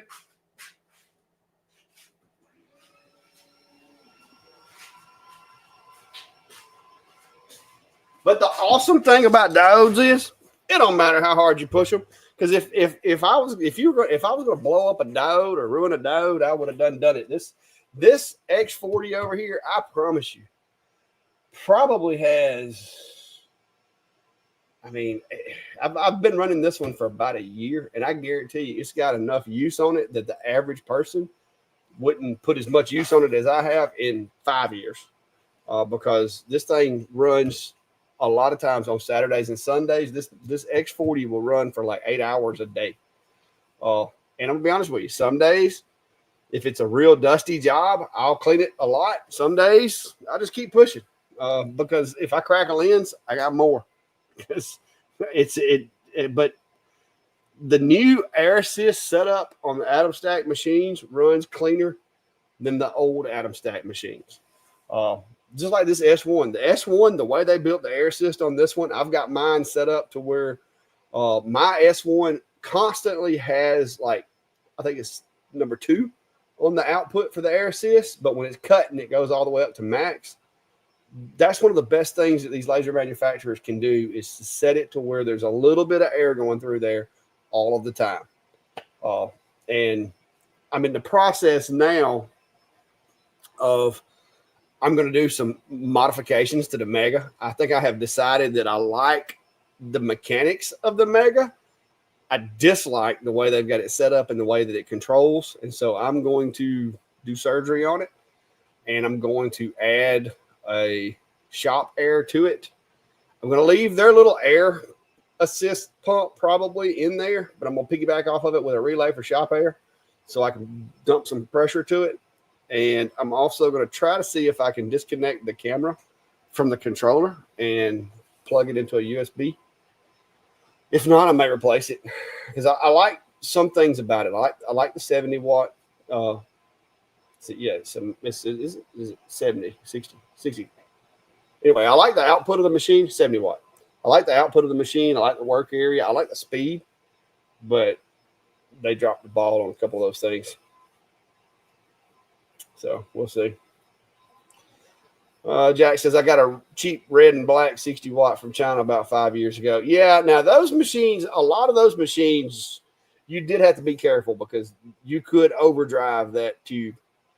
Back in the good old days when I used to work on CB radios, we had tube-driven amplifiers, and we would make it a habit of overdriving them.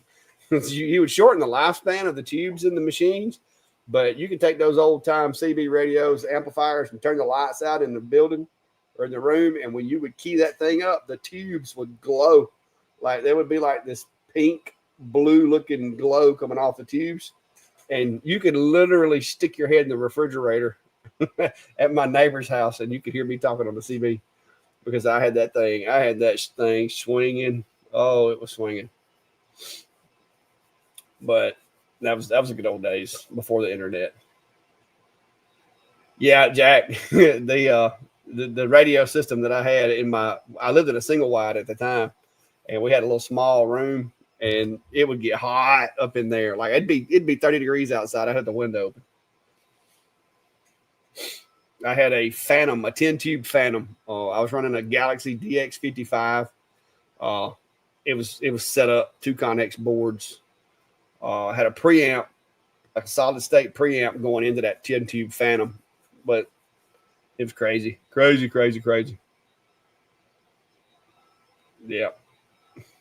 I had it. I think at the peak I had it output, and it would dead key 50 watts and swing 1700, and it was just unreal. You could take a fluorescent light bulb and stand about 20 feet from my tower, and it would light the light bulb up without touching anything. You could just hold it up over your head, and it would light it up. That's what you call RF.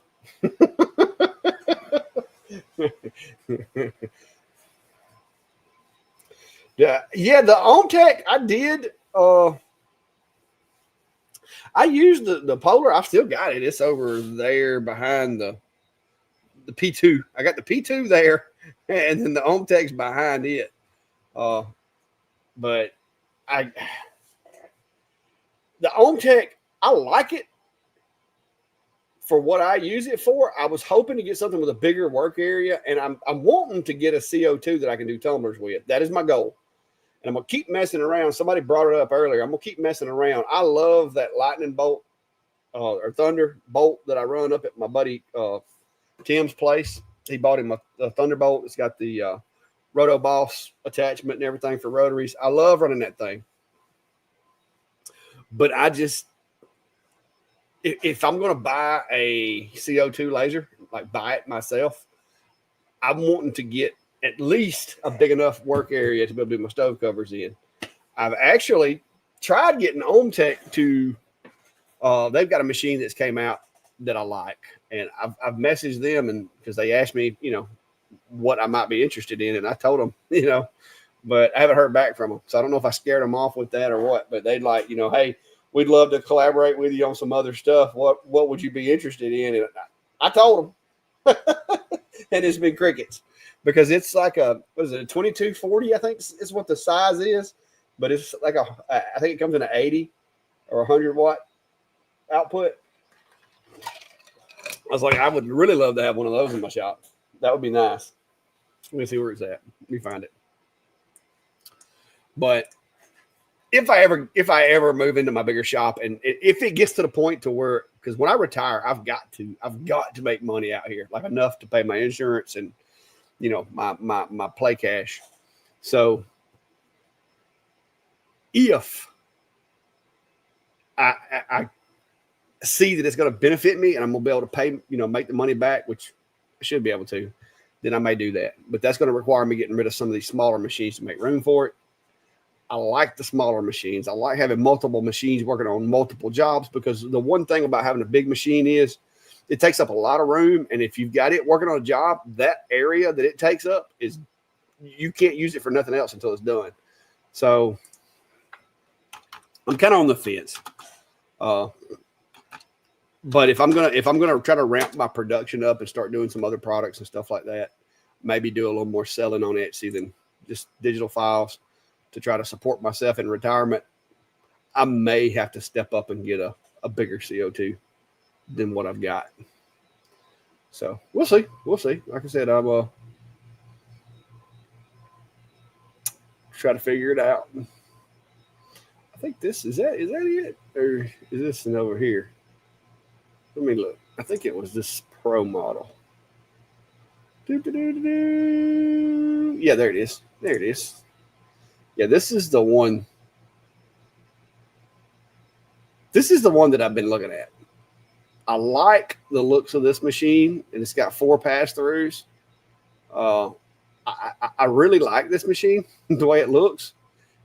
Compared to a Thunder or compared to some of the other machines, it's a lot more expensive.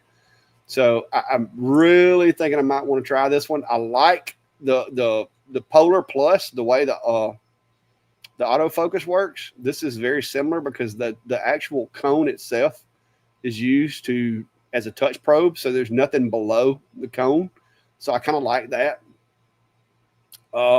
The work area on this one's 24 by 40, which would do my stove covers, because I need a 22.5 by 30.5 to be able to do a stove cover. So this would work for doing my stove covers.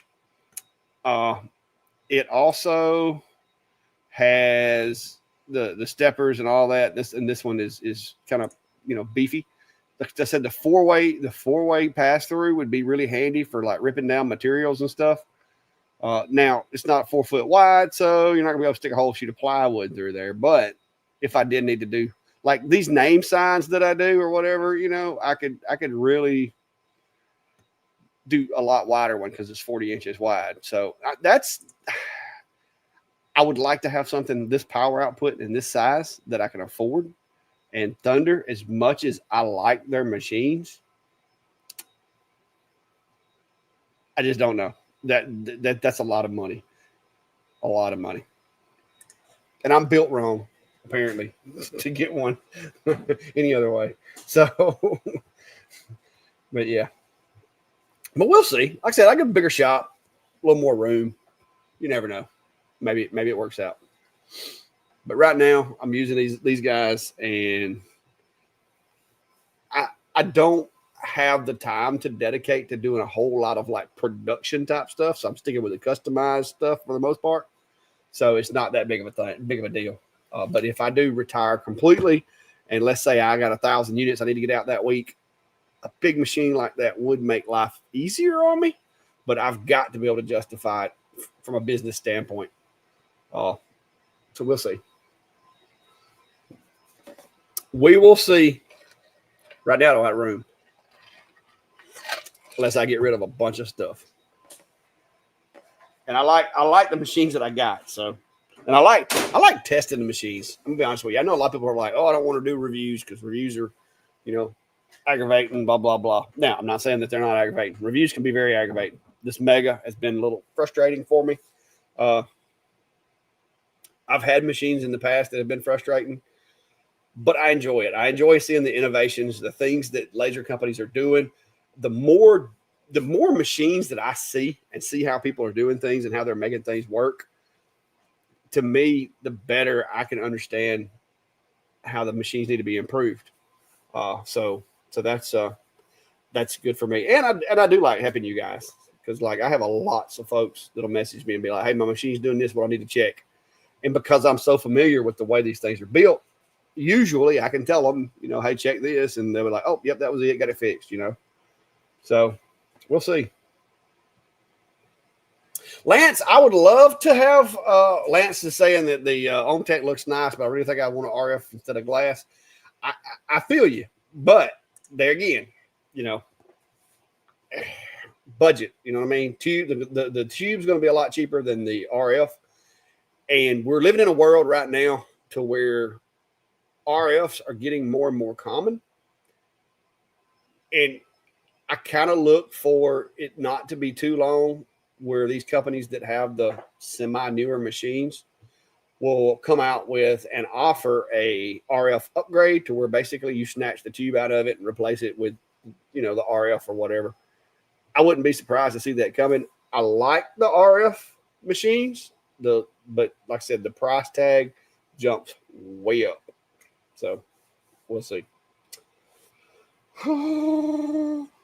Jeff said he operates out of an 8x10 bedroom. Yeah, that's a small work area, and that's where you really have to think about tools that you put in there because it has to, every foot counts.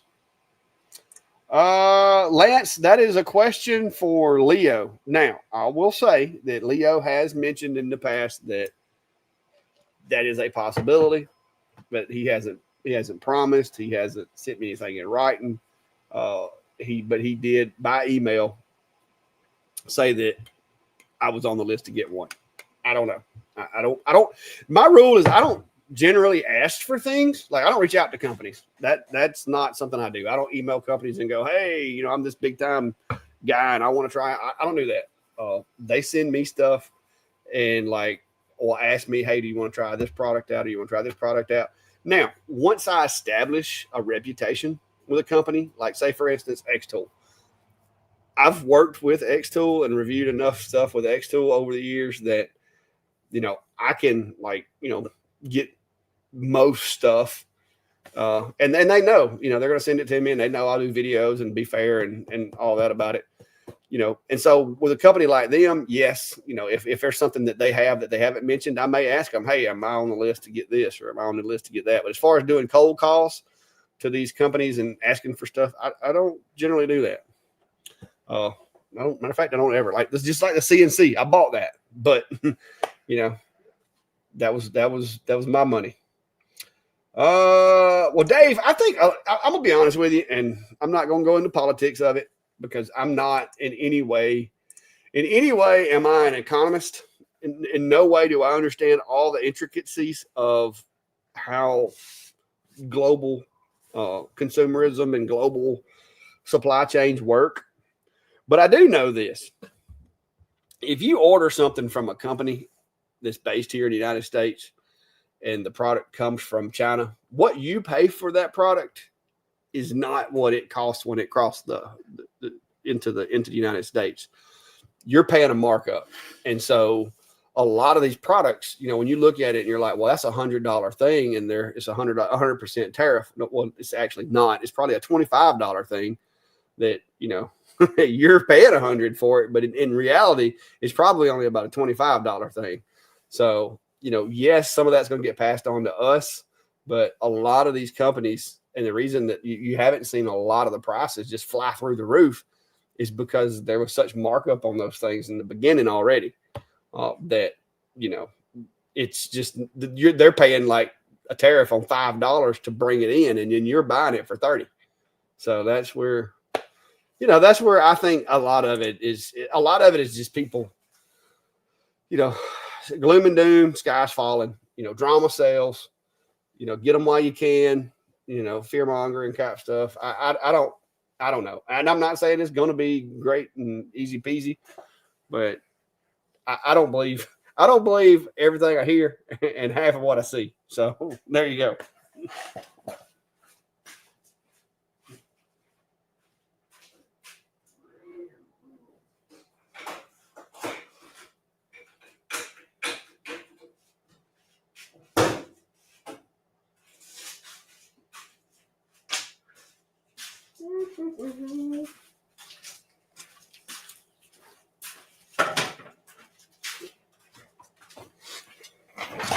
But there's one thing that I can tell you.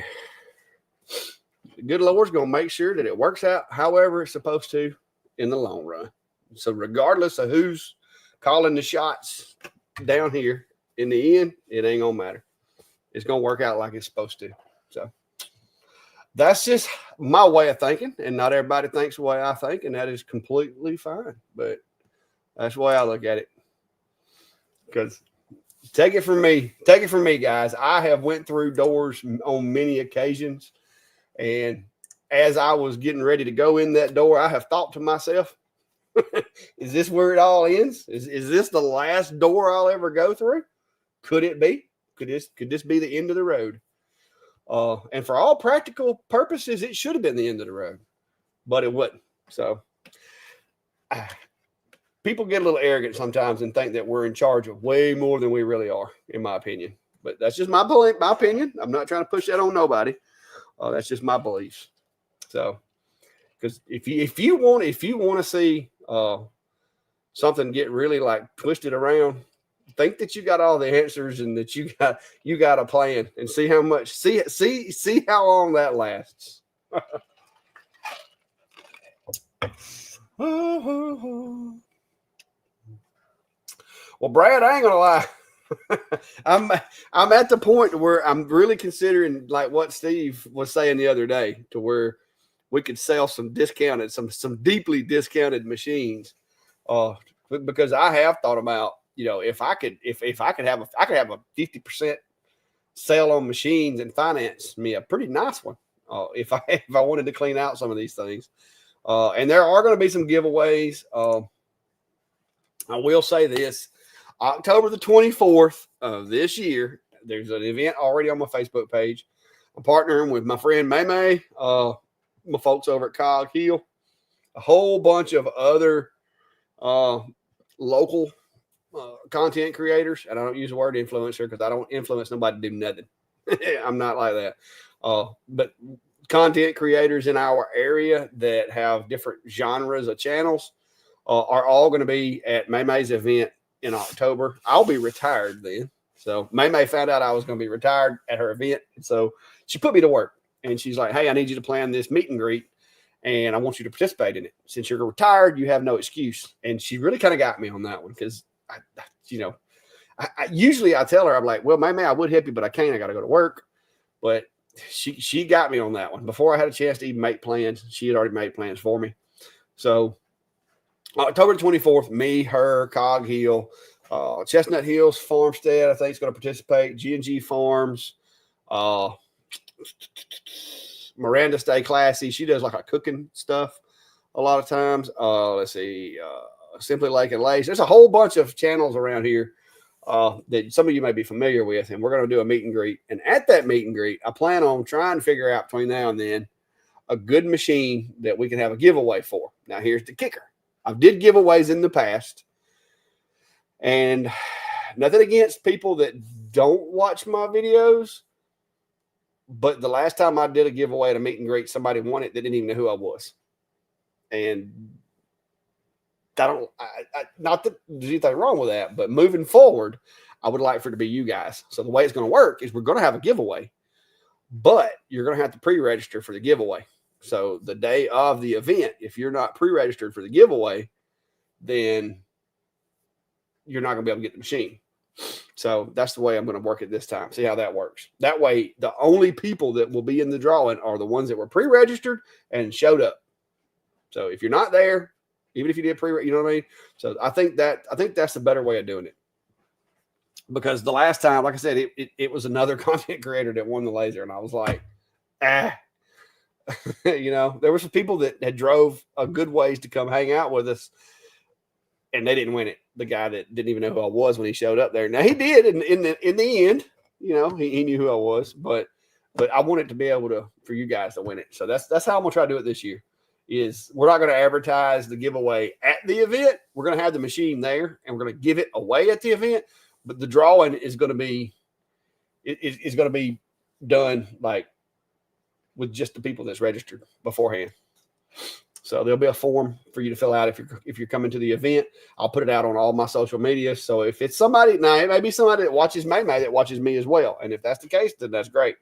But you're not going to be able to register the day of the event. It'll close like the night before or whatever to prevent it from being somebody that doesn't watch the channels. So there we are. Simple Simon said, ouch. I don't know what that was about. What was that about? Because the person that won it didn't know me.